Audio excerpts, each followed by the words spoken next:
3, 2, 1, you're on. Okay.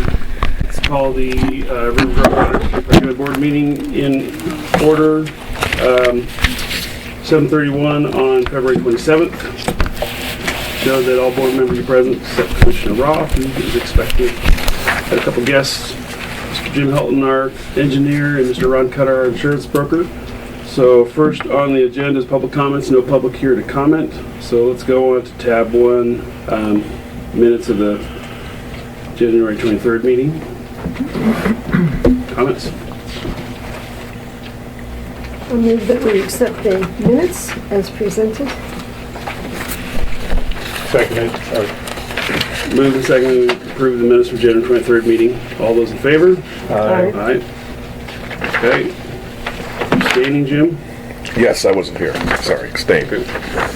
All right. Let's move on to tab 2, the insurance report. Mr. Cutter, take it away. All right, well, thanks for having me again this year. As Sean said, I'm Ron Cutter with Brown & Brown. We're the insurance agent for Rivergrove Water District. Here is a handout that's more robust than what it needs to be, but we're just going to hit the high spots. So we just killed more trees than what we needed to. Dan? Everybody got one? Yep. Okay. So we're going to review the insurance program for Rivergrove Water District today. Your property liability insurance just renewed on January 1 with special districts. So we're your insurance agent. Special districts is the insurance company, if you will. It's a risk pool, but they are the insurer. Your premiums for 2017 are $12,719. I'm sorry that didn't get into the report here, but it's $12,719 as compared to $12,120 last year. So about a $500 or $600 increase over last year. So let's go to page 6 in the document in front of you. This summarizes your property coverage. So this would be buildings and contents and equipment and the like. As you can see, you have a $500 deductible for the property exposures.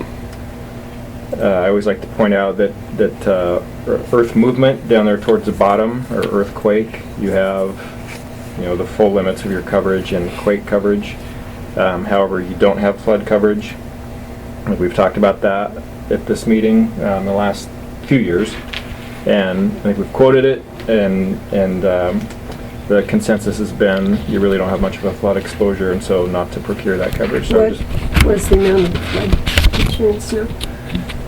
I want to say last year it was around $500. We can certainly quote it again, get that option from special districts, but that's kind of what it's been running.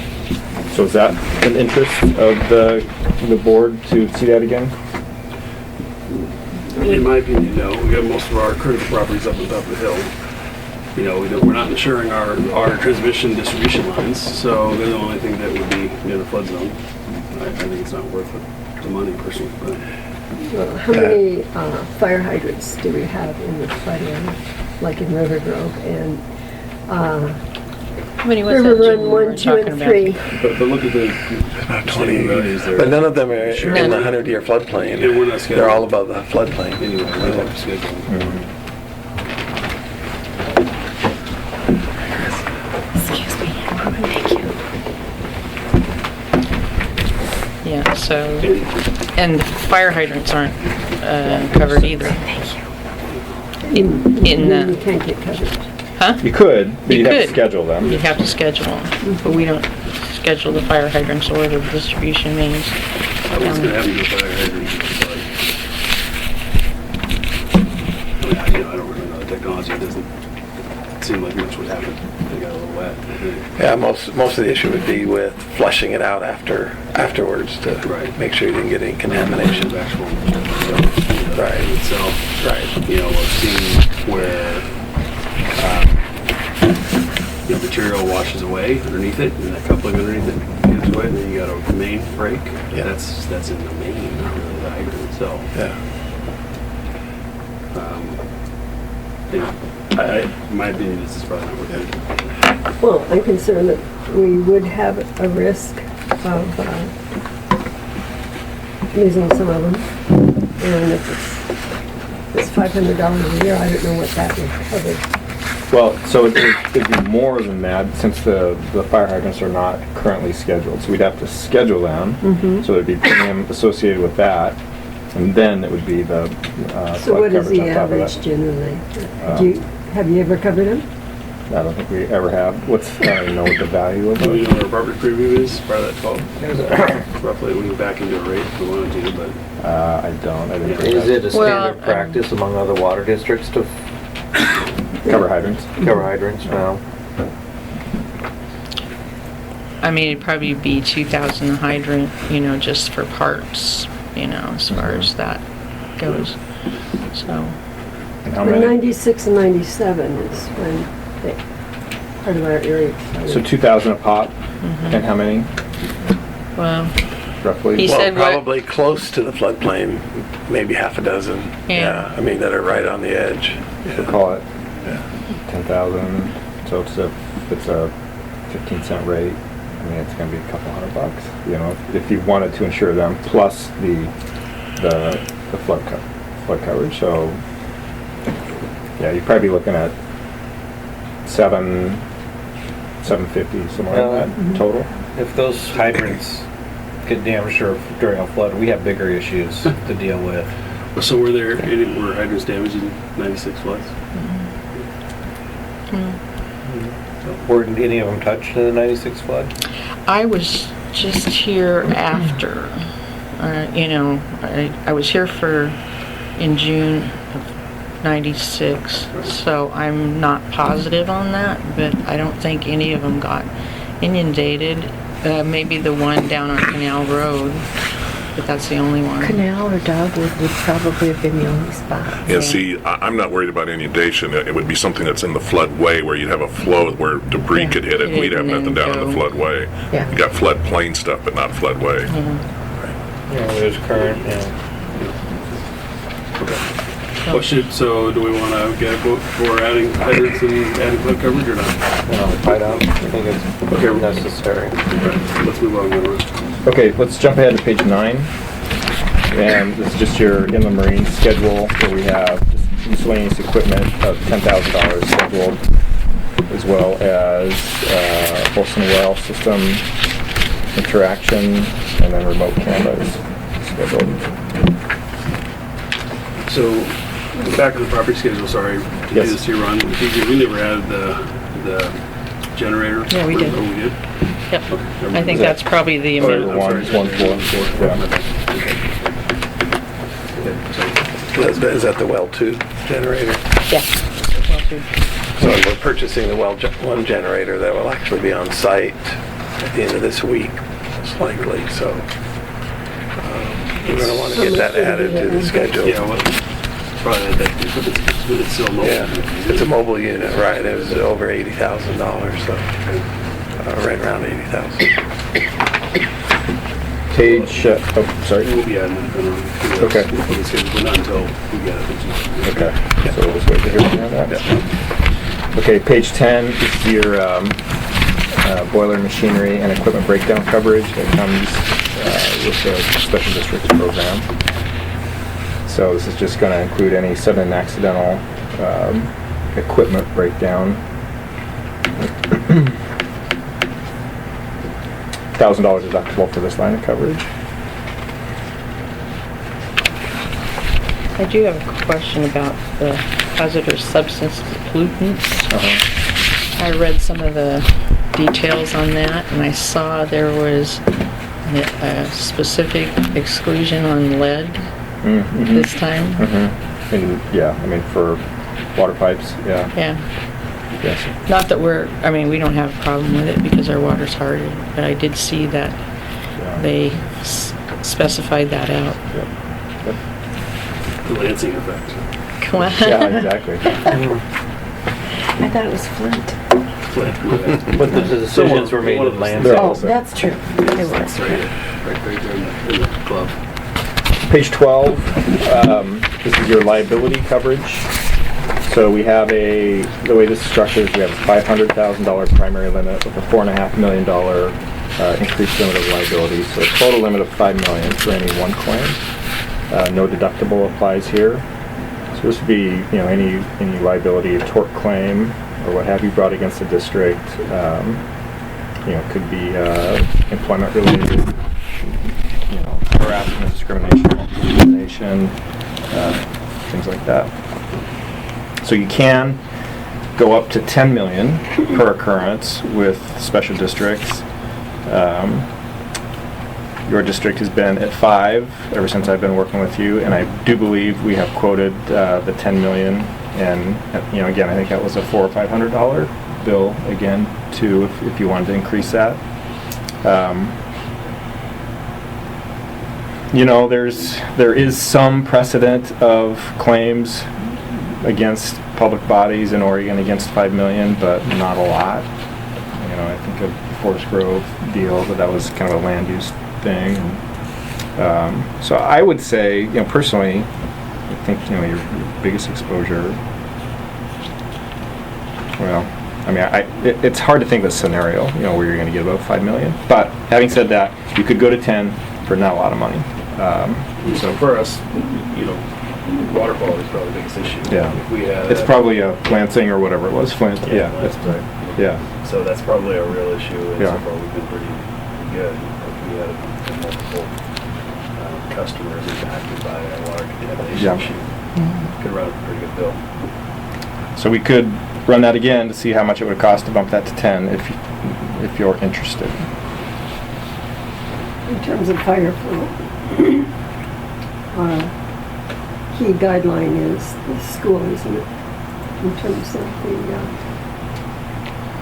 the high demand area. The school has the highest fire flow requirement. Yes. And then they put in 2 fire hydrants and what else did they put in? Sprinkling system. Right. Connections for that. Yeah. So the demand went down at that point. They put a fire sprinkling system in all of the units at the school. I don't Because they have know. pods. and Yeah, they I don't know if have those got included. But So Ron, are you aware of any failure to provide fire flow type of claims for the property damage? I'm Not in Oregon. I'm sure we could find one somewhere, but not in Oregon. Yeah. That's what I know of. I suppose that could be liable. School burns down, it's probably more than $500. And if we're negligent in not providing water, but.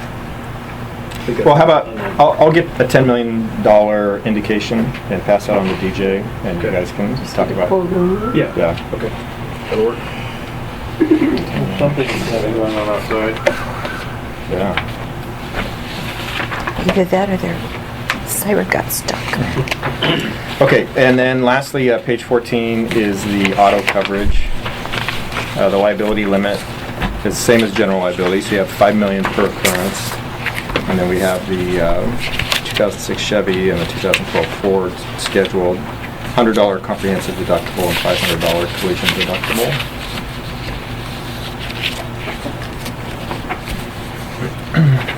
So, coverage is essentially the same as what it was last year.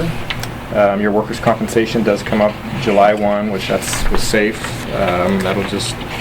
That's handled through the service center at SAFE, so you'll be getting that paperwork, DJ, here in the next couple months probably, and that'll renew, SAFE.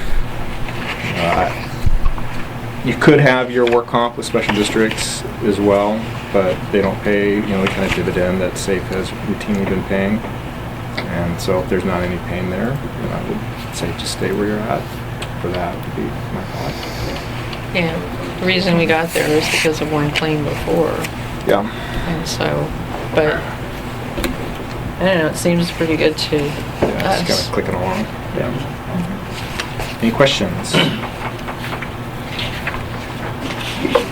Oh, I remember Sean's question last year, and It was, is there any other insurance companies we should be looking at? And so the answer to that would be special districts, in my opinion, still continues to be your best option when you look at coverage, pricing, and the services they offer.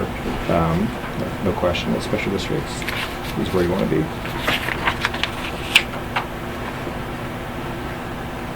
Other questions?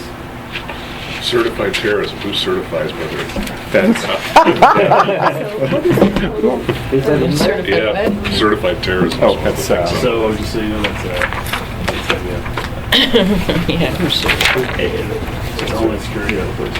Page 6. So if it's not certified, we're not- It tends to be foreign terrorist groups that are certified. So if we had an environmental terrorist group, Right, that's sort of like a domestic terrorism, non-certified. You can get covered for both. Ron could get some. Jim, on page What was that? 6, under Earth movement. You could get non-certified terrorists. What- covered. I don't know, especially. What is the, we had that's piping that you I don't can see it replace. anywhere. Well, I don't think this covers the piping, right? This, Yeah. this number is Transmission for lines. the, What is this? the covered with? buildings that are listed in this. Buildings in and the- contents. So if you wanted to have covers for your pipes, that's another, Yeah, and We think talked about that Yeah, it was before. just, Yeah, that gets expensive because Expensive. there's a lot of value in the transmission lines, and so, and really when you think about it, what are you insuring at that point? Because they're not going to be vandalized, they're not going to be stolen, they're not going to catch on fire, they're not going to, so the typical perils you see with the building or structure, they're buried. So really you're insuring against quake, for your transmission lines. Well, So. I'm also concerned about the earth movement and our reservoirs are in an area city lines. So again, that's something you could consider. We could get a value of the underground piping and have special districts give us a quote to insure those, but that we're not talking a couple $100 there. We're talking, there'd be there's definitely some premium associated with that. Do you know, did you have off the top of your head what the value of your transmission line would be? it's talked about about that last year. 15 Yeah, we miles did. of pipe or 18 miles of pipe. Well, the question, you would probably only want to worry about the mains, right? You would probably want to worry about the ones that in our seismic study were We picked in the vulnerable the areas. resilient, well, pick your resilient lines that you're trying to maintain resiliency, and then the ones that are in the hazardous zones, that cross the hazardous. Like the ones that are coming down from the reservoirs. Yeah, they cross where it's liquefiable, across the canal. Yeah, plus the main ones from the reservoirs. So it probably wouldn't be a huge value, it's not all 15 miles of pipe. It's Right. something less than that. And Right. Yeah, then the question would be valuation. How we can value those pipes? Right. So it wouldn't, Might think about the transmission, crossings of the canal. That would be it. Right. It would be a smaller piece. Yeah. Yeah. So if you guys want to talk about it and kind of identify what you're interested in, the only thing I'd say is let's make sure that we are very specific in describing what you want to insure, because we could all not be in the room in Yeah. 10 years from now, and then all of a sudden it's like, well, wait a minute, what are we insuring Well, here? our What is this most for? vulnerable area is, we have water lines going on the parallel with the canal. And those water lines are further away than the gas lines to the embankment. My concern is with the gas lines going, that could further damage our water lines, make them worse. And all of that area is subject to liquefaction. So there's a few key areas that it would be good to get a quote on. well, then we'll have to come up with what we think we want to get quotes for and get the value on it and put a description on it and get it to Ron for him to get us quotes. So, yeah. So I think just to answer your other question about the existing coverage, so we have reservoir number 3 covered in the schedule, and next to the reservoir is a steep slope that's kind of up against the side of the reservoir that sloughed during construction originally, and they put a buttress in there, but that steep hill is subject to a landslide if there were a seismic event. So that would be covered under the scheduled under It's the earth scheduled, movement. yeah, right? it's scheduled, Because subject the to reservoir permits, is yeah. scheduled, so if the reservoir got damaged, there would be coverage.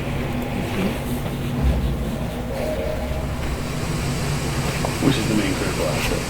Right, right. When it's land on Child's Road, it might create a little obstruction. If we were able to get the gas company to put in a seismic gas shut-off valve on Child's Road and Canal, it would help protect the water lines and gas lines along that canal area. You say you did, or if you? No, Yeah. this is something that we're talking about. Yeah. All right, so let's talk about it with Jim. We can get Ron out of here and we can figure out what we want Ron to look at for us. But I guess if you can get us a 5x5 Yep. quote, I'll do that. we'll Okay. consider that as well. All right. All righty? Well, thanks everyone for having me, and enjoy the rest of your day. Thank you, Ron. Appreciate it. Thank you for the good news, Steve. Yeah, you're welcome. Oh, yeah. I have to admit, I did get one extra in a little bag in my car. What they call it, Enjoy speakers. it. That's right. Thanks, Ron. All right. All right, so that was tab Interesting. 2, no action required. Now we're on tab 3 if we can, which is the status update of safe drinking water loan. It's a good news. Tab 3. Oh, yeah. I guess. Yeah, we got that, and now we need to start the planning of the application. One thing I did here at the Drinking Water Advisory Committee was that the interest rates for this quarter are up from 1.177 to 2.12%. And I asked if any of the current funding for these loans that have been picked for whatever is in jeopardy because of the new administration, and they said they haven't heard anything yet. So, Those are questions that we're getting a lot with respect to things that I deal with, and then the same answer really comes from the direction, which is nobody knows at this point. yeah. It could have changed, sure, yeah, there could be some impacts, but we don't know.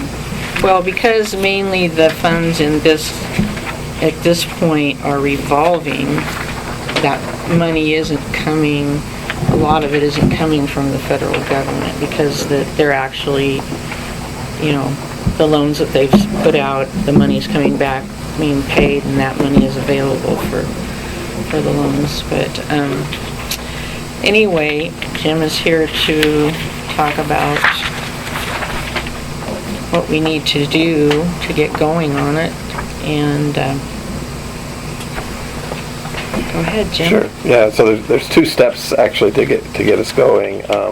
So we filed the letter of interest and got put onto the list. They're in a public comment period right now through March 6th.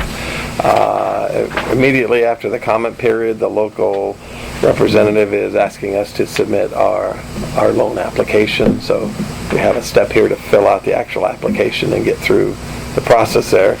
Part of the application has to do with us describing the timing of the project. In our letter of interest, we showed it as I gave you guys a kind of a brief 3-page sheet there showing what we put in the letter of interest in terms of the problem and the solution. And then we had 3 different options for our readiness to proceed, and in the letter of interest we showed option 3, which was kind of a phased approach, which was get in and do the remediation and PRV work design early on and try to get that out basically this summer. And then once that's done, then in the wintertime we would be able to then take the reservoir offline and do the work on the reservoir. I think we've slipped that time schedule at this point. We're already almost March. There's a lot of work to do in terms of determining the final work to be done for the landslide remediation and the seismic upgrade. So I don't feel like the board really wants to push it that fast. We're probably looking at option 2 schedule which is really just, let's get in this year and get the design work done, get the decisions made on what we're going to do, get a contract awarded and out on the street early next year so that we can get the PRV station and all of those things put in early. We'd have a full summer construction season to do the work on the outside of the tank while that tank stays in service, and we wouldn't be like, if we tried to do it this year, we'd probably be right on the tail end of the dry weather, and we might end up having a problem there. And then we go in and do the painting and whatnot in the following winter, late 18. Is there exterior painting needed? Yes, there is. Yeah, Do that in the wintertime? well, you kind of do it on the shoulder, basically. Just wait for a window. Yeah, you wait for the window, and Are there notice requirements for neighbors when they're painting and coating in that area? I mean, does it matter that there's a noise restriction, but if we got airborne paint and stuff and spraying, does it matter? no, there isn't a lot because they're not that close to the tank. Frankly, we're in pretty good It shape wouldn't be a there. notice thing, it'd be an enforcement thing. Right. If something's violated at DEQ. We've already done coding out there. Yeah. Jim, is this seismic upgrade, are you implementing the Oregon Resilient Plan based on a subduction zone? Right. What we would do is we would have our geotech basically come in and do a site-specific evaluation, similar to I think what was done before, but just update that and apply the current thinking in terms of what are the projected risks for all the different earthquakes, including the subduction, but also the local crustal events, and whichever one would control, that's what we would design to. Right. Well, the big difference is from when we started out with the initial seismic evaluation, that was more of a probabilistic approach. Right. And now with the Oregon Resilient Right. state guidelines. Right. With the 9 and 5-year duration.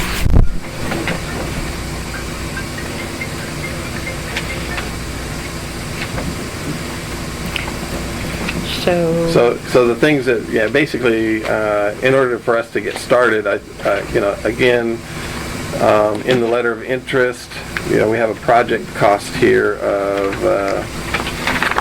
go back to the other page there that I lost.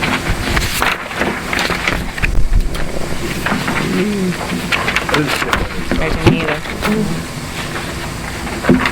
So, I think there was here it is. So I gave you guys a memo back in September. I'm sorry I didn't copy that again. That these 6 projects in the master plan was 1.08 million. In the application, we bumped up the cost to 1.19 million based on just inflation costs for 2017. And in the application, we said that the district would contribute 200,000. And that 991,000 would come from the loan. So that was the plan. So if we basically set this to budget the 200,000 in our next fiscal year, then that would match that schedule that we're showing. Remind me, this is not an SDC fundable project? Yes, yes. Portions of the project are SDC fundable. It's probably, I think this list is probably just that 10% fundable, basically. And if some of the locations, some more vulnerable areas that you might want to use stronger piping, that could be 20 to 30% more, that would accommodate lateral and compression and extension activity. Is that factored in? That's not in the project. Yeah, those items aren't in this project. The only thing that's in Specifically. there for seismic is for the reservoir itself. So basically, Right? Yeah. the reservoir itself and then the retaining wall for the fill would all be, seismically What's the designed. wall design? Well, we don't have a specific design yet. Right. I got a sample of one if you'd like. Well, I remember last time we did the wall, and that, the estimates came in way over what our engineer's estimate was, our previous engineer, and it didn't fund the project, but we looked at alternative wall designs to try to mitigate the cost, and there's quite a few options if I remember. There, you're right. It was something like 80,000, which now you couldn't touch. Yeah, right, and So- well, it was underestimated back then. Yeah, again, you know, we, No, I meant it went out to Oh, bid, right. and Oh, yeah. there were some bids that came in at 80,000. Yeah, didn't we budget 75 or something? I don't remember. Yeah, I just remember, that was when I was new on the board. And it right. was- So I think we have about $200,000 as a project cost budgeted for that remediation. That's probably adequate. Well, that's good. So if that all sounds good, we'll go ahead and prepare, help DJ prepare the application based on that Option 2 schedule. Right. And That makes sense. you were going to mention the scope, Yeah. And then the task or whatever. Well, we'll go ahead and, prepare, again, we need to get a geotechnical engineer and a structural engineer on board, and we'll prepare our scope of work to move ahead so that we can start immediately in July, so that we'll get that going here in the next couple of months for you to review. Can I throw 2 risk management things in there that I see often with geotechs that bothers me? Sure. Number one, geotechs tend to be not very huge contracts and tend to limit the liability of the value of the contract, which is, I would recommend against, right? Because of Which we this- do not allow with our geotechs. We all require them to match the liability that we carry So with our limit the clients. liability to the insurance Yes. covered, okay? Yes. And then the next question is what limit of insurance is. And hopefully it's at least $1 million. Yes. If not more, but depends on the smaller the size of the geotech, the less the professional liability limits they tend to carry.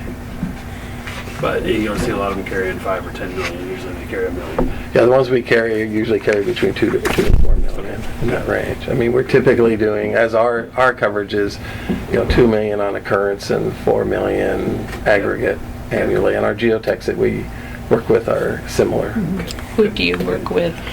I use GRI most of the time on my projects. We use GRI and Shannon and Wilson probably the most. Okay.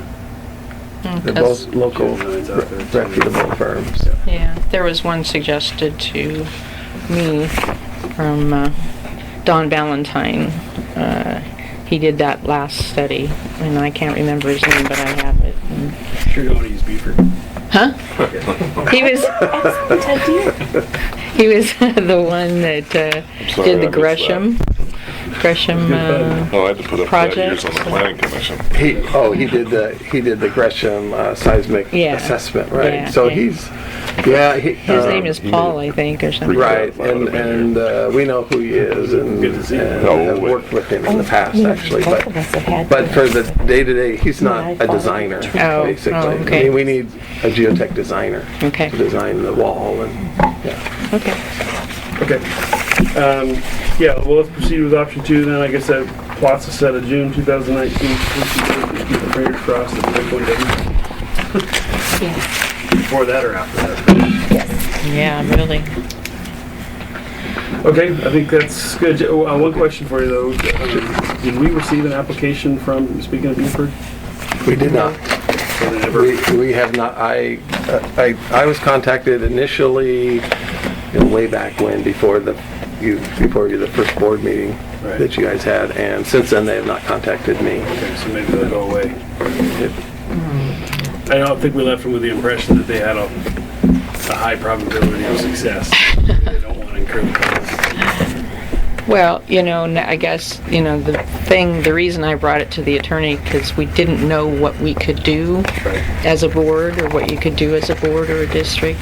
So now that's been clarified, and when I sent him the email, I've heard nothing back. So, and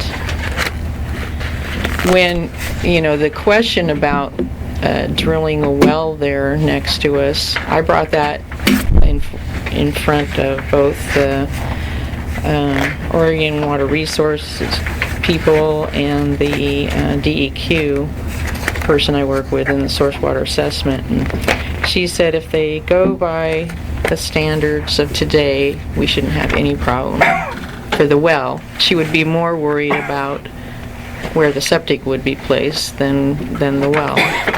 And that was the same with the Oregon Water Resource people. So if they decide to drill a well, I think we're still okay if they do it that way. But I figured I could ask Buford if he would like to donate it to the district for tax write-off and see what would happen.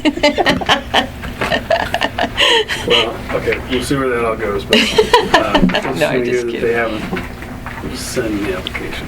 They haven't done Where anything, they're- not since that last email, I thought you characterized the meeting well, although I had a couple maybe things I would have changed in this, but it's too late for that. But because I do think he said at least 4 times, I own that property since 1974. Like, okay, we got it. Does this somehow grant him extra special rights?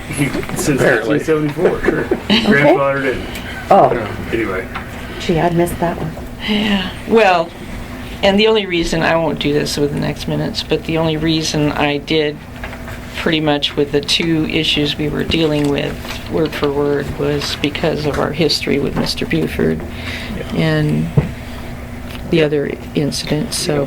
What I find interesting about this is that they came looking for water before I don't know if they were looking at the septic system. I would think that would have been the bigger issue to address first. Yeah. Absolutely. Yeah, well, I don't know, that's not really, we can't do anything about I it. know, but still, it's just, No, but the Yeah. county can. Yeah, yeah, it's just, you think that would fail pretty quickly. I mean, where's the drain field up there? On top of the rocks. Yes.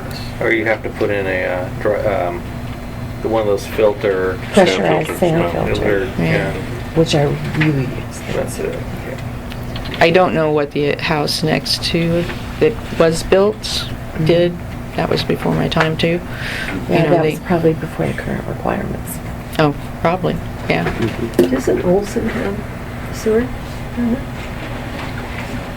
He does, but the problem is they need to go downhill from where they're at, and there's one person won't give them an easement. And as long as she's alive, it won't happen. Yeah. Yeah, so, and they, 1974, sorry. I'm trying to develop that stuff. So you graduated from high school. All right, well, thank you, Jim. oh, wait. Okay, I'm sorry. We need to talk about the generator. Oh, What's sure. going on? Oh, sure. Oh, yeah. So a little status report on the project. So I talked to the generator supplier, and the generator has been delivered to their shop in Ridgefield. It's basically they're just getting their final little spare parts and things pulled together, and they plan to deliver the generator. He said about the end of this week, so it'll be pretty soon, and we'll get it into the well 1 site and park it back in the back. Our contractor that's doing the work at well 1, he was supposed to be in there and working right now, and he was delayed in getting his submittals in and through on the pump starting equipment, the custom panels that had to be built. He's waiting for those panels to be delivered before he comes in and does his work. He wants to have it all in place. When we talked to them last, they felt that they were going to be in here toward the second half of the month of March, which is going to be a little bit of a conflict with Yes. DJ's Because Rick vacation. and I are on vacation. So we have to kind of work around that. We were hoping that it would, as scheduled. Their original schedule was fine, yeah. They're not behind, the contract schedule has them until April 4th for substantial completion, so. Can we delay until they get back? Did they get charged us to store it in their warehouse? I don't think they would charge if the board would like them to hold off while you're gone and have them come in when you get back. We can suggest that I to think that's a them. preference, and we need to have Rick here when they put the thing up in Yeah. DJ too, but yeah. So we would prefer that, Yeah, so we'll so we're not worried about it. follow up with What them and time- ask them time to schedule would to schedule work out it then for you? when you get back. We leave the 21st and get back, we'll be I back think- here the 3rd. April So we could ask them to basically hold off moving in until April 3rd. And then you'd have to, And then they have a couple weeks of work, really. Yeah. From that point. and you'd have to let them know that the contract, there wouldn't be a problem with Right, it. that will extend the Excusable contract delay. time. Right. Yeah. It'll give Rick and DJ something to come back for too, because otherwise they might. They might not, yeah. Okay, we'll do that. Okay. Thank you. All right, sounds good. So, does it come on a flatbed, or do they tow it? They'll tow it, yeah. Yeah, that's, my hope is that they're towing it. Because otherwise it'd be hard to get in there, I think, if it was on a flatbed. And if it was on flatbed, we would have to Yeah. have equipment to take it off, basically. So, So I've been talking to them, and I think they're towing it. That was the plan anyways. So make sure they don't get an accident. Yeah, All right, Hope so. sounds good. okay, Okay. thanks. Thanks, Jim. Thank you. Alrighty, so tab 4, update on our friend Miss Wilson.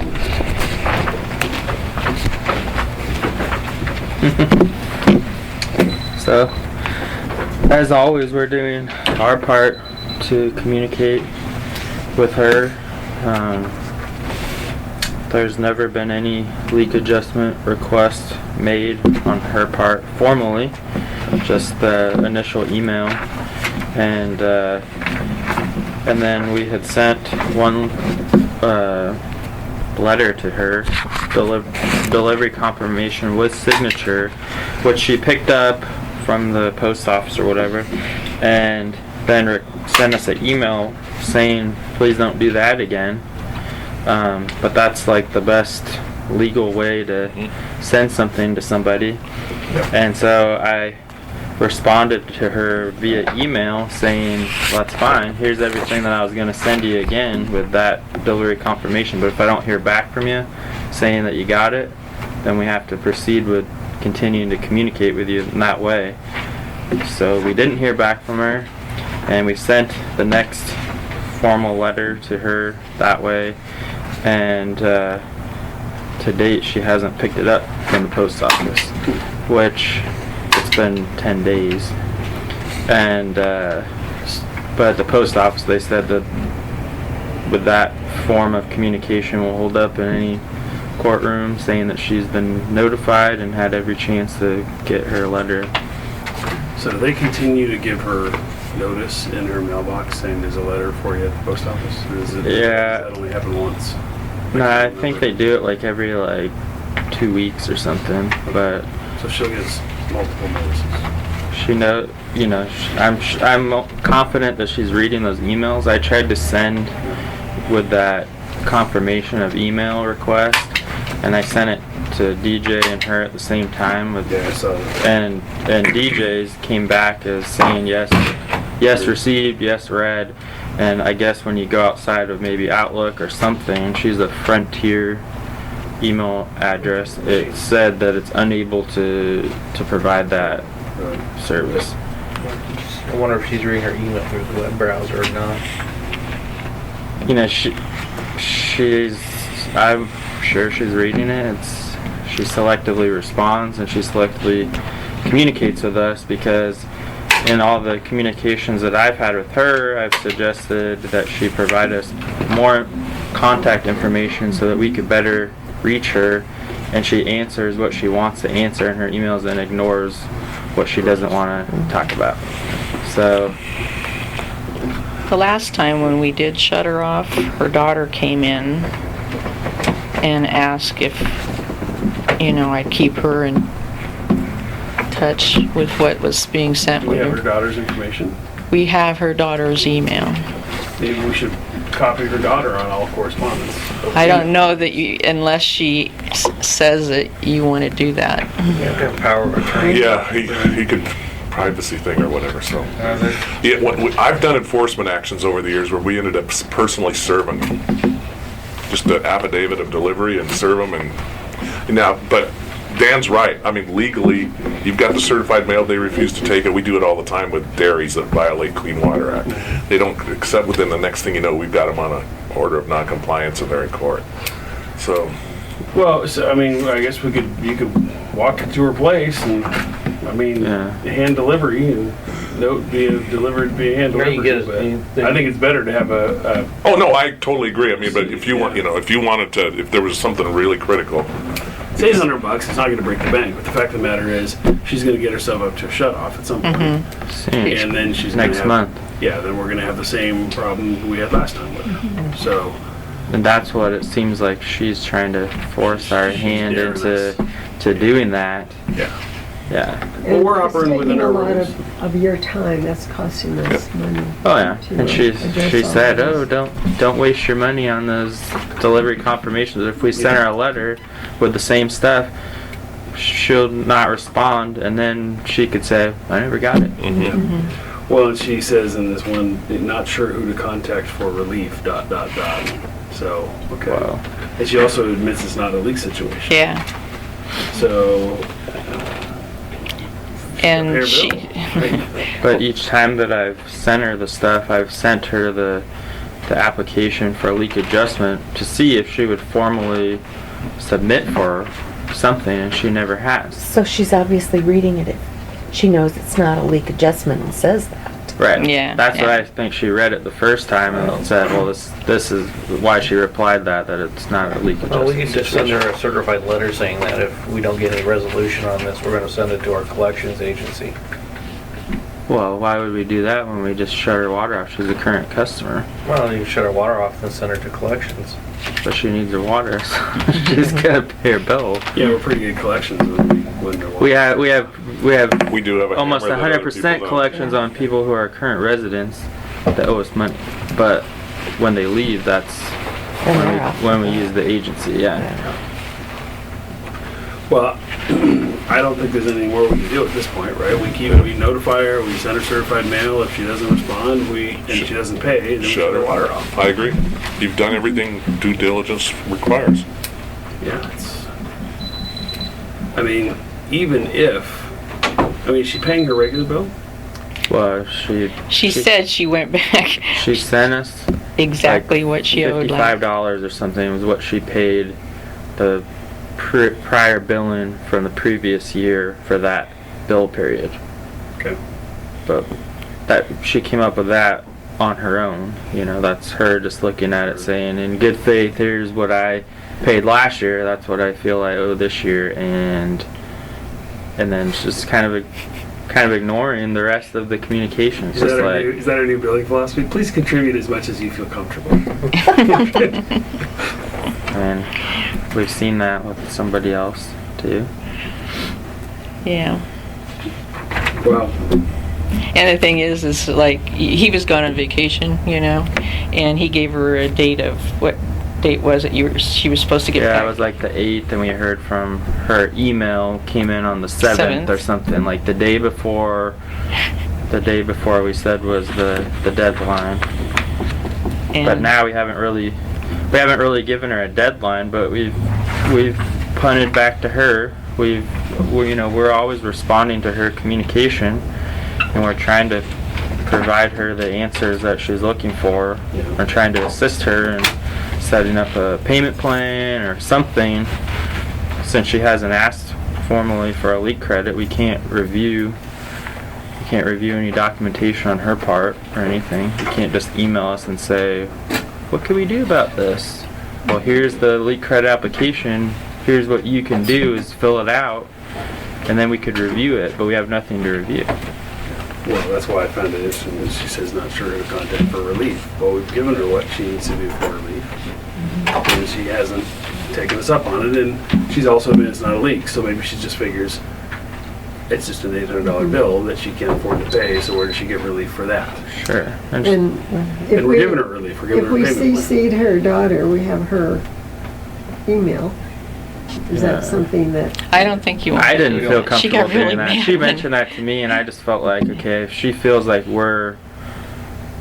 if we do make a mistake, if she's looking for us to do something wrong, why should we? We shouldn't. We've done everything that we need to do. We're communicating with her. She's selectively communicating. We back cannot to us. contact somebody outside herself without her giving authority to do that. And I put that each time I've sent her stuff, I also send her a customer service agreement because I asked her to fill out, give us more contact information and suggest that she could put an emergency contact in the case that we can't reach her, and she's not done that. But when you write her a letter, can you ask her if she would like some of this information passed to her daughter so you can get, Well, I if she's didn't. not responding? I didn't say her daughter specifically. I just said that she could provide Well, us to an another emergency contact, which I think is the same Who could thing. help her maybe with some of the paperwork? I don't think that. I don't think it's.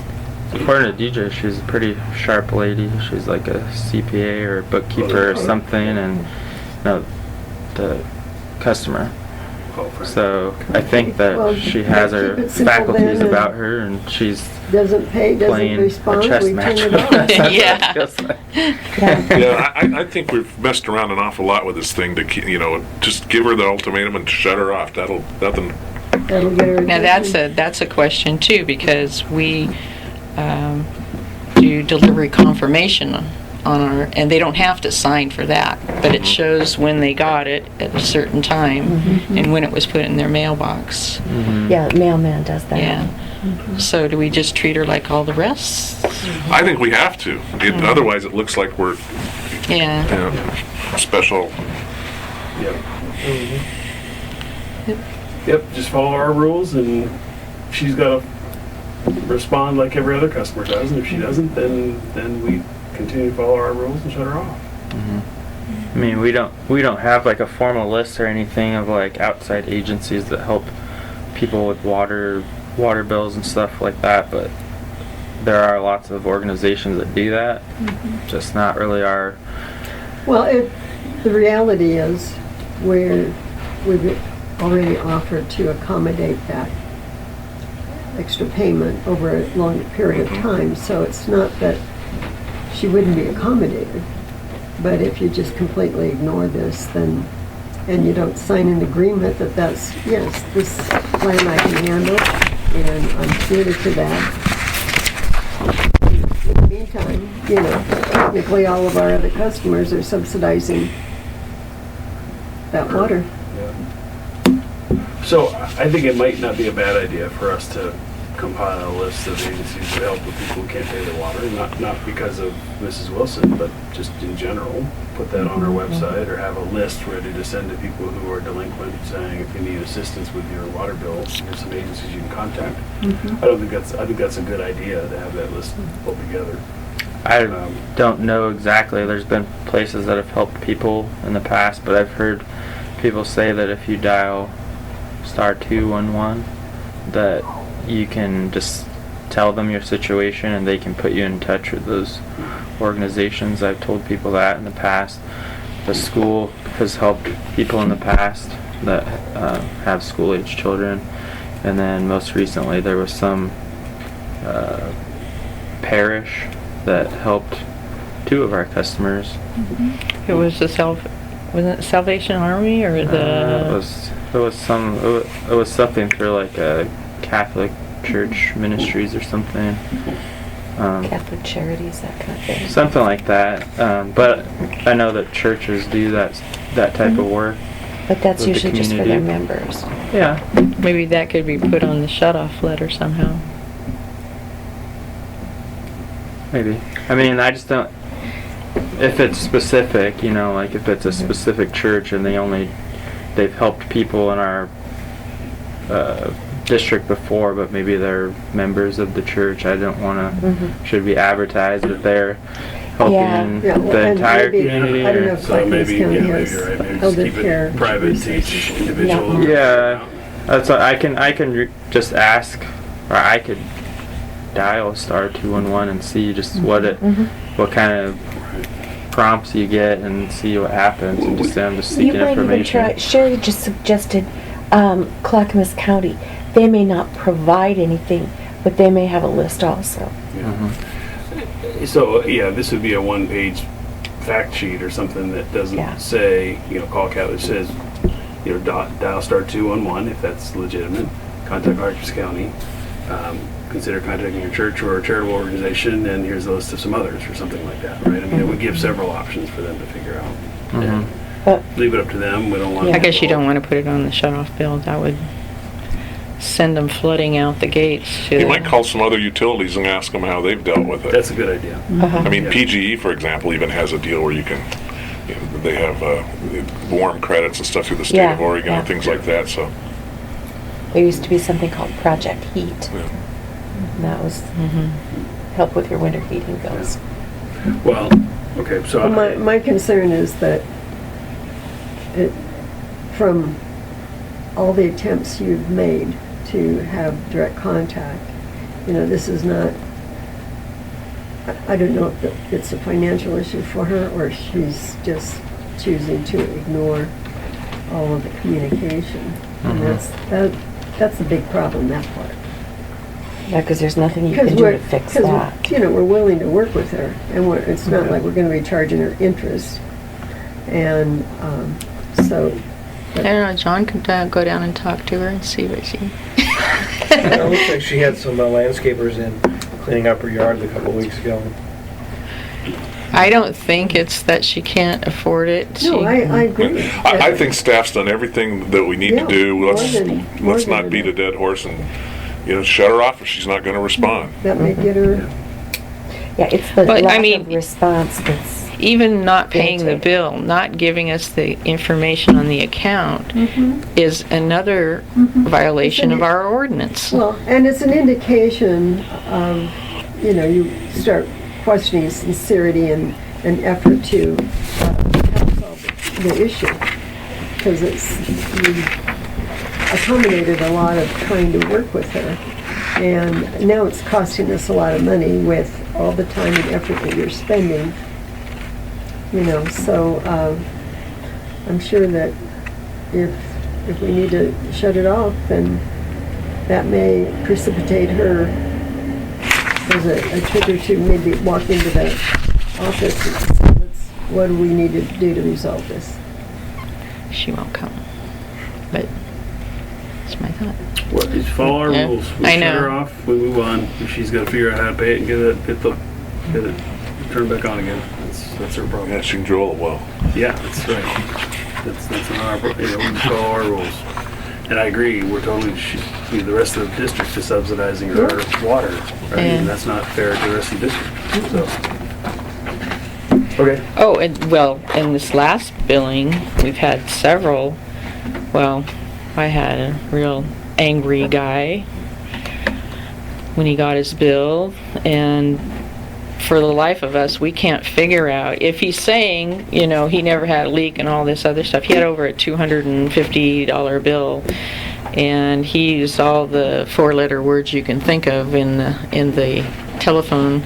I waited till I forgot that I had a memo. I could just record him. I got the last few things, and you'll talk to my attorney, and all this other. And so he's not going to pay it either. He's talking about that. I mean, more reason we gotta be Is this the consistent. guy in River Run? No. Isn't No, it? this is a new one. Okay. And, we've gone through every thought of how could this have gone through. We thought maybe that he still has a leak, and it was sometimes the meters spin so fast they die, basically. And he's got all the outside faucets shut off, so we couldn't run water and see if it turned, but they exchanged his meter for a new one, and figuring that if he had a leak, it'd start spinning around, and then the other one had died, That didn't happen. So if he had a leak, he fixed it. He could have fixed it, but he's swearing he never had. Anyway, it just. Well, doesn't the leak adjustment form require copies of any? Do we have to get copies? He's saying that he doesn't think the water he used it or it went through or anything. What she was saying though when they replaced it is that since Bruce read the meter on like the 2nd, there hadn't been any usage at that property since. That's why we thought the meter was dead.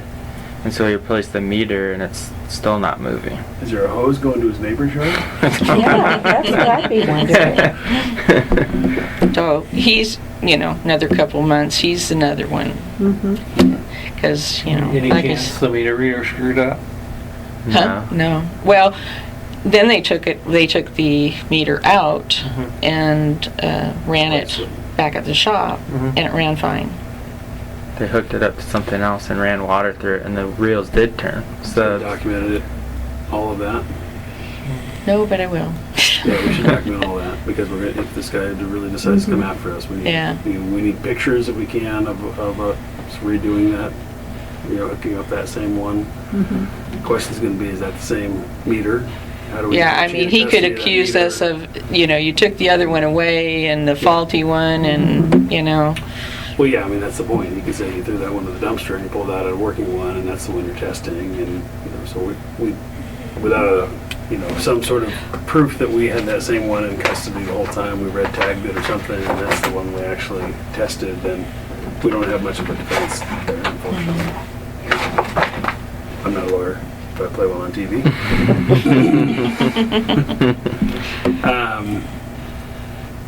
Okay, well, more to follow. Again, follow our rules, that's all we can do.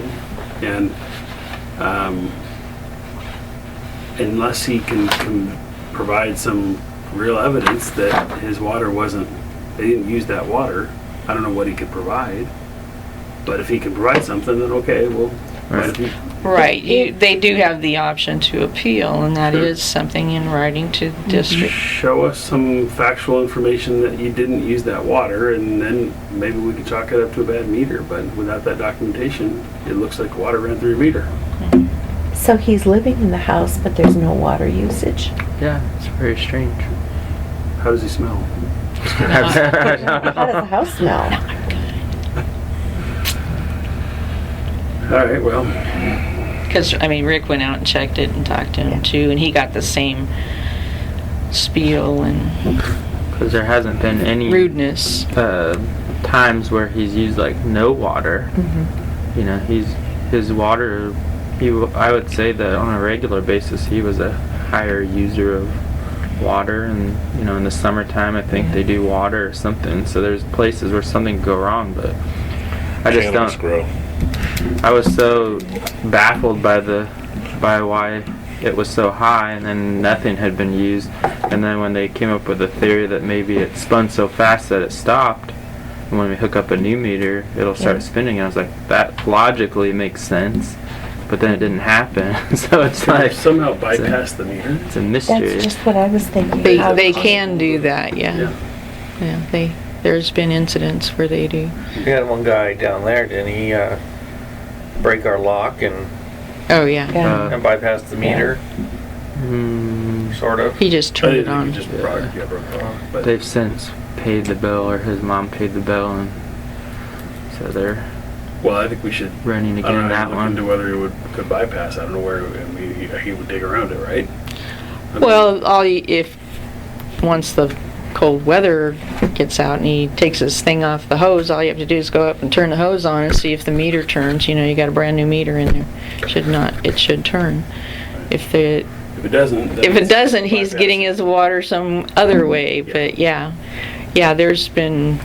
I was in one class. It was called the good, the bad, and the ugly of water shutoffs, and there was one that they had dug it up and just went beside the meter and hooked up a line, and they never came in and paid, but so they had a hidden direct connection. Well, I mean, let's not be conspiracy theorists, but if Jim's right, they got a grow operation, they need a lot of water, he doesn't want to pay for it, maybe Cannabis. bypass it. Who knows? Who knows? Be able to figure that out pretty easily. Well, I'd The be meter curious. doesn't move. I'd be curious how they do the bypass and not have a flood out there. When they, Yeah. because they got to shut the. They got to shut Main line. the main one off, Yeah. but they can shut that off, and then Where would they shut it off at? the main. They would shut it off on the main where everybody uses our shut off. Oh. Then they would plumb into that and over, and up and over to there. So they have access to our mains. You know, turn shut off. They're They're not like- supposed to, but they do all the time shut those off. Well, should we lock our mains open? Lock them open? Never heard of doing that. Well, you can't because the meter comes over with it has an ear on it and it has a hole. And the only way to lock it is when it's closed. Those things, come together and that's how you lock people off. We run into Okay, this that's what I with was sprinkler gonna systems, the fire sprinkler systems all the time. The best practice is to lock the valve open because you don't want some yang to go and close your valve and screw around with you. And then the fire happens and you get no water. So you lock the valve open. But I guess it's a good kind of valve. So. It's probably a different kind of, I don't know if there's a way to do it or not. Sometimes they have those boxes that you can put on top of them and, keep them from getting to that. But when people have leaks or something else, they want to do plumbing, they feel they have access to that. But if he went around the meter, then they wouldn't be showing. He wouldn't have this $200 bill because the water wouldn't have went Right. through the meter. So Then he might have gone around the meter afterwards. He I don't- realized yeah. he was using too much water and didn't want to pay for it. So then If I put my money on any scenario, it's that he's a stubborn old man, and now he's not going to use any water because he somehow used too much. He's probably going to save he money. got a by- hot tub or something, and he's. Could be. When I first moved here, you guys sent me a note. You used a whole bunch because I had drained the hot tub and filled it up, and I appreciate that. I said I just called you guys back and said, "Oh no, I just drained my." I don't have that anymore, but yeah. All right. Well, more to follow on that one, I guess, right? Sorry about an angry customer. I don't know. Bottom line, what you said, follow the rules, and That's why we have the rules, right? Okay. Financial report. Dan, you want to keep rolling? Just one additional note on Fran is that just have our backs, please, if it comes down to it. Because, like you said, we're trying to just follow the rules.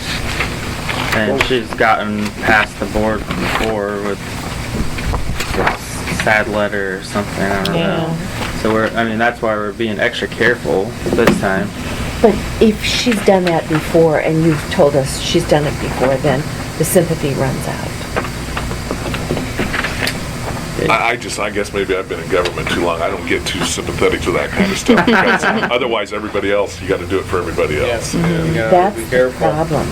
When we're the bad guys, and then you guys could be like the manager that steps in front and says, "No problem, we'll take care of it," and then we just look like the jerks. Yeah. Well, Well, and that does put you in an untenable That happens though position. too. Lots of elected officials will make me look like a jerk. well, I'm sure she'll have a sob story. And we'll just try to be consistent with what we've said to her. Be consistent and be supportive of you and not try to undermine your efforts. Yep. I mean, it's like we're forcing them to have the water. They can quit taking it. They can capture the rain. Apparently She the guy might be on really the other close guy's to doing selling the house and going to an assisted living or something like that. She figures if she can, who knows? Out long enough. Yeah, I don't know. I haven't been able to figure her out, but I know she's very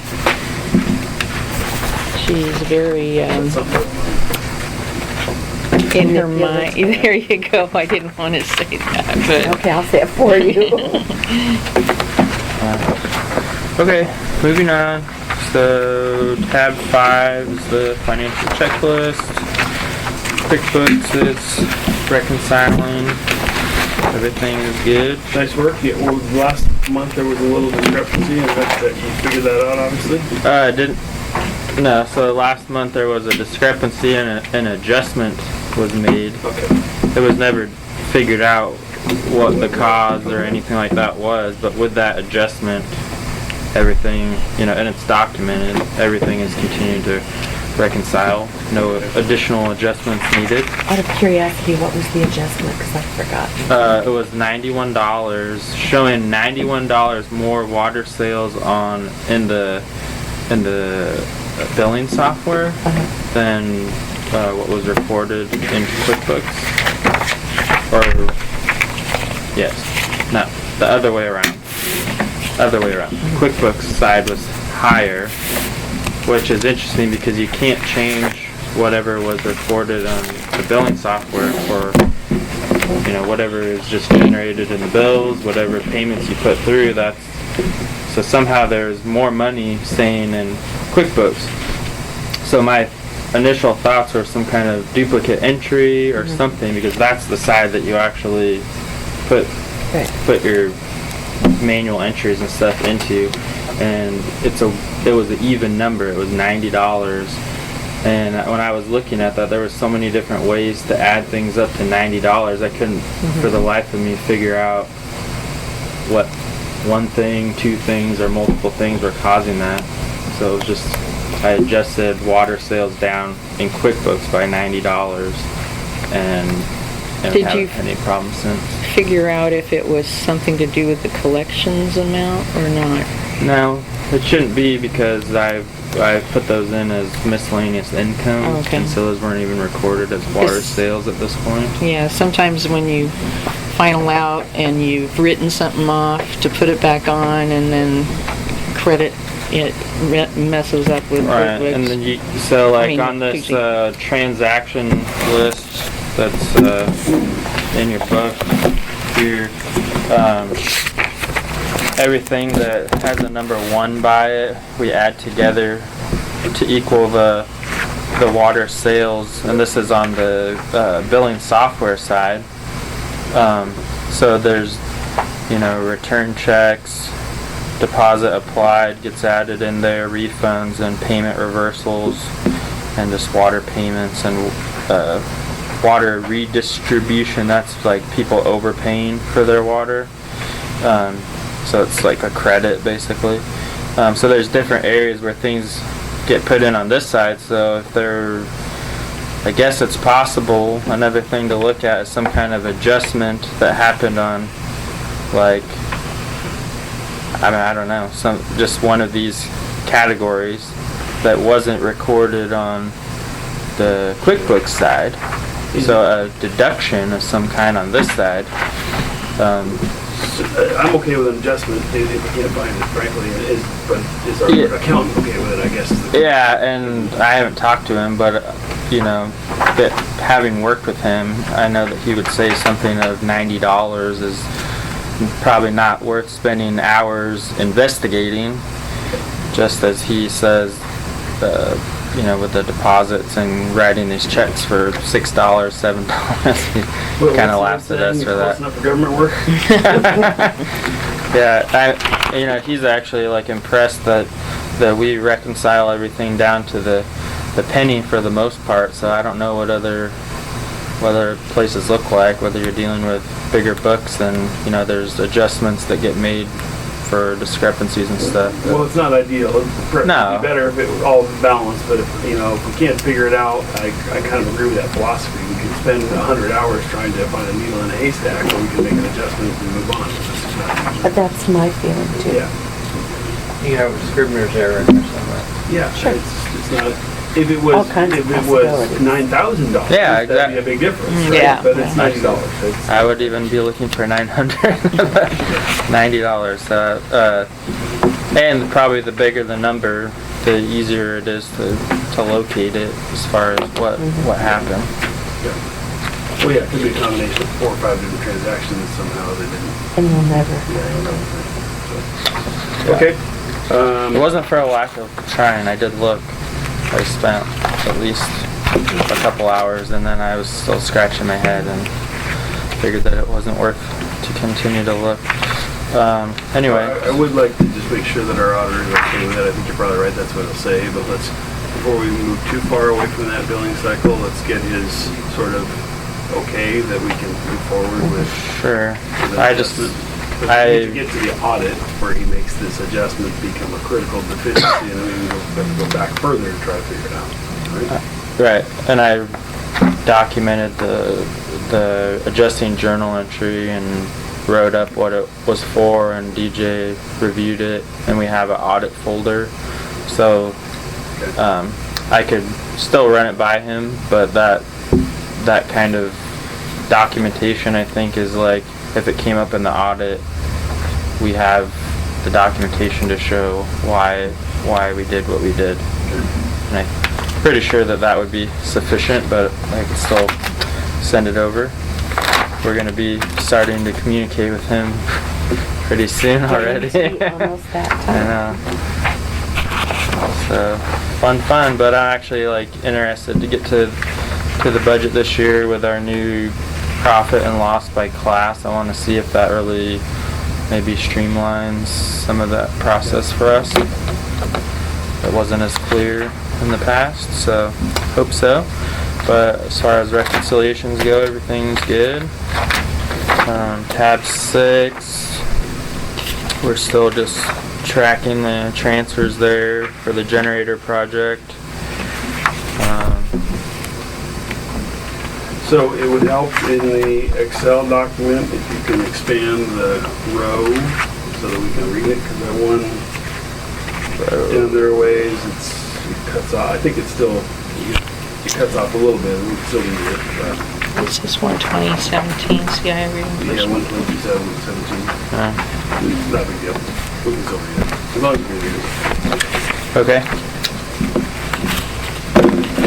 And haven't really seen many invoices for that in the past month, so it's we're kind of in like a lull, I think. We haven't been doing any. Till they deliver it. Doing any work, but we're ready when they do. Okay. And so we have the. Tab 7, is good or not? So I didn't miss. No, yeah, just moving on to tab 7. I've been remembering to change the heading from unclassified to general fund, and then I changed gross income, not gross profit. Okay. Right? Yep. Which is form for the thing, but so those are manual changes that I make each time. Yep. And it's easier to look at the budget to actual for tracking like our transfers. We transferred $12,500 towards capital improvement fund for the last billing, which brings us up to 120. This is page 5 of 5, line 9205. We've transferred $122,500 to capital improvement fund to date, which just leaves another $12,500 that we can transfer after March 10th when we run our auto pay, and then we'll have transferred 100% of everything that we said we would, and not a penny more. Just what we budgeted to set aside for the truck fund and the unemployment fund and the capital improvement fund projects ongoing. And we're actually talking, we started to talk about maybe beefing up the truck fund in the next budget, because the Chevy's been having issues. Yeah.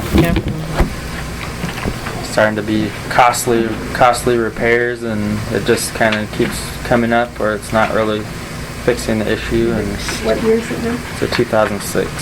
It's 10 years old. It doesn't have a lot of miles on it, but So we only have $2,000 in there? No, that's what we transferred. Oh, that's true.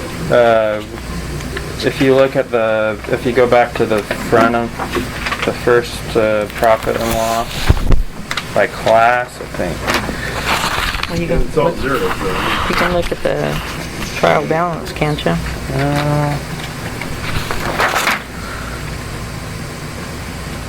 Anyway, It's definitely on. Where's that other notebook that's here? Over there. How are we doing on that? I think it's got like maybe 6,000, I want to say.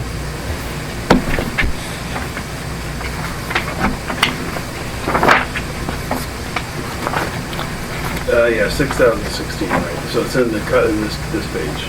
Okay, shows it there too. $6,016.06. It hasn't been ran all through the winter as much as with Brian working full. Yeah. And the thing is, you know, a lot of times you're just jumping out to get a read and you're idling it. They're telling us that it needs to be, you know, taken out on the highway every so often. Yeah. And Because we don't ever put a lot of high-speed miles. on no. there. Like, Sherry Can and you ever Sean. drive that home with you, or ever drive it home or something? Brian has. Brian has when yeah. Yeah, it's actually good for it. Car sitting, it's bad. bad. Yeah, and shutting it off and turning it on every time Yeah. is not good, you know, type of thing. So that's what they told us to do. So hopefully we'll see. It was like a missing, one of the cylinders was missing. And they've gone through and found out it's not the coil and done a lot of troubleshooting. So. Probably has a carbon buildup or something. I think there's a monster truck out That was this Oh, weekend. good idea. Just run it over. Is that covered under the insurance? Here, Okay, all right, so that is tab 7. I think we're good. Yeah, that's all I have unless you guys have any Any other questions. questions on financials? All right, have a motion to approve the financial report. So moved. Second. Moved and seconded to approve the financial report. All those in favor? Aye. Okay, how about paying the bills? So Oh, go ahead. I moved to pay the bills. I'll second that. Moved and seconded to pay the bills. All those in favor? Aye. Okay, so let's move on to tab 8. I think we've talked about everything with with the exception of we're getting the trophy back for the top ops, Nice job. and it's the last one. I was like, do we get to keep it now? After a certain amount, it's like when you go to a White Elephant gift exchange, you can only steal it so many times. And pump reeds look like a little bit down. And Yeah, we have had a wet winter. Oh, dear God. But the water sales are still in line with the budget, given the increase and stuff. We had no major leaks, freezing pipes that we're aware of. we only had 2 customers have. For our pipes. Is that what you're Oh, saying? our pipes, or Yeah. No, I just mean, for customers. there was 2. We need more water. I had a lot in my crawl space. We prefer I don't even have know what. Yeah. Did we just tell them about the customer that said that the lightning strike caused their water Oh, leak? yeah. That was like a few months back, but that's pretty amazing, right? Underground pipe got hit by lightning? Yeah, Wow. yeah, That's it was amazing. their irrigation, yeah. There's during that snowstorm in January, they actually had lightning, Yeah. Yeah. Thunder and Yeah. lightning. Yeah. Yeah. Thunder snow. thunder snow. Thunder snow. Sounds awesome. I saw a snowboat when I was driving in Medford. Not a rainbow, but a snowboat. Yeah. Oh. Really? Not awesome. I saw 2 inches I know, on the but- ground abandoned, so you know. It's, Not like if it happened, but it just sounds cool. You know, I had to move my cars out from underneath my trees. I'm walking back and I'm seeing the flashes, then the crackles, then the Yeah. explosions or the The booms. yeah. booms. Yeah. But nothing's changing in the weather, right? So the lightning, actually, we're supposed to have an El Nino summer Yeah. coming up, so that means drier and warmer. Oh, good. So we can kind of dry out. That sounds It good. means to me. irrigation goes up. Yeah. Okay, so that is tab 8. I'm going to move us along here. Appointment of a budget and assistant budget officer. We do that. I move that we appoint.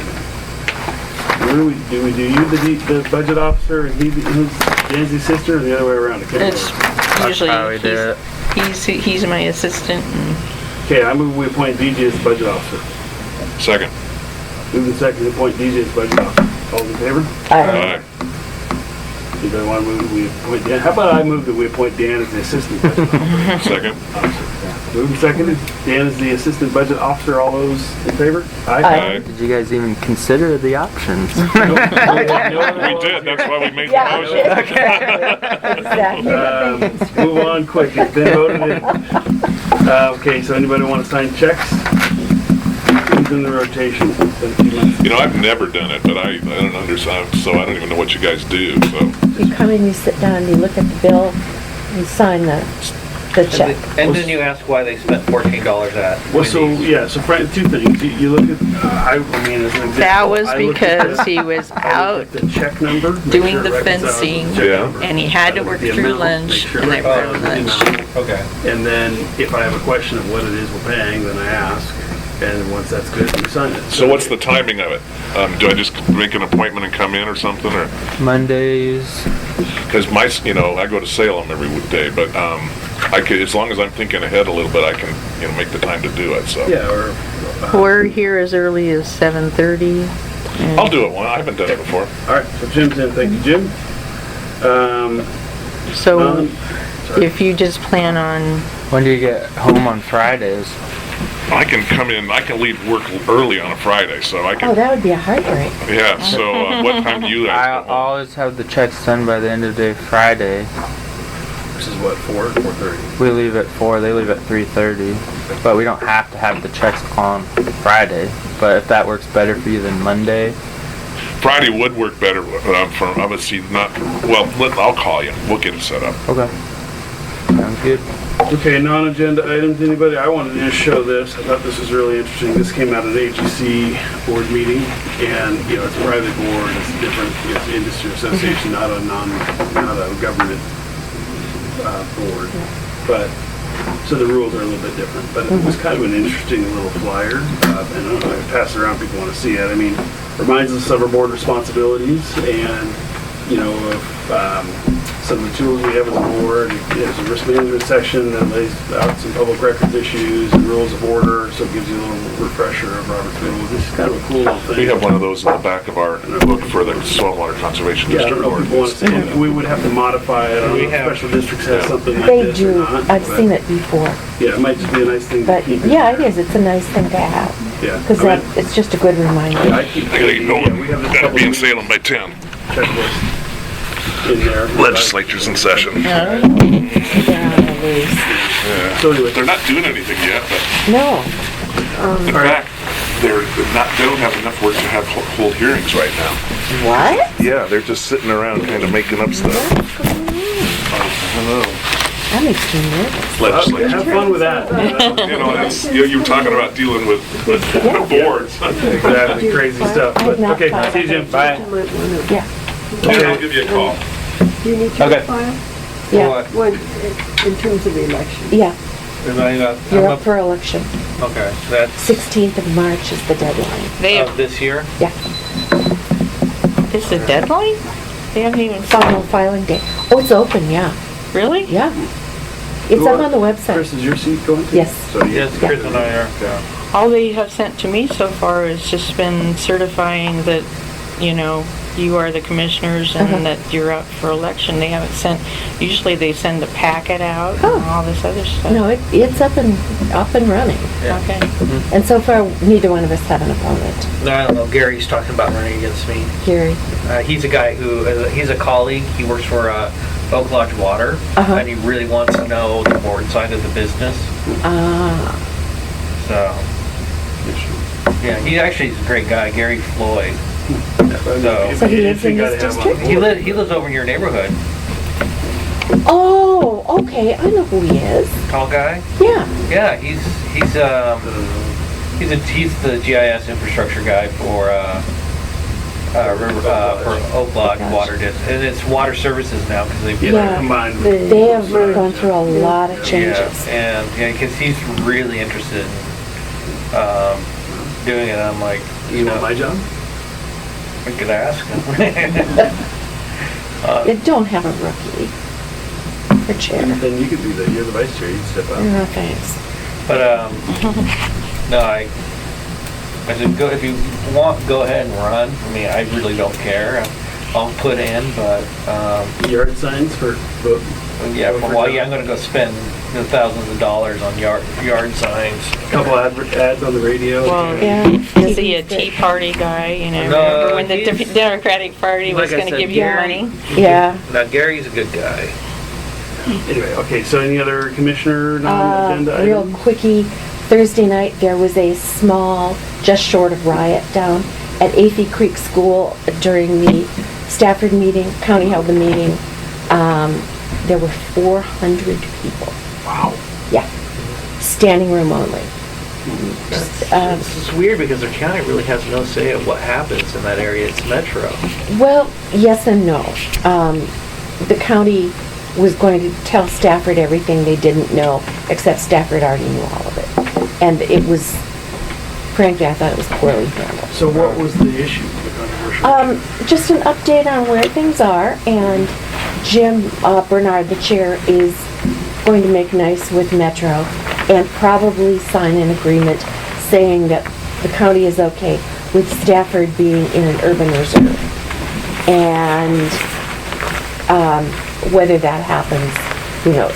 It's going to go back to Luba again, because all three of the cities that surround Stafford want nothing to do with it. And they were very blunt about that. There were representatives of all three cities there who basically said, screw off. We don't want you. So, Yeah. I know the county's going back and redoing the alignment for Rosemont. are they really? You know, it's because Rosemont, the original subdivision for Rosemont is fraudulent. This is from the 1930s. So Yeah, but I don't know if that thing's still recording, but It is. Do you want to adjourn the meeting? All right, let's adjourn the meeting at 9:02.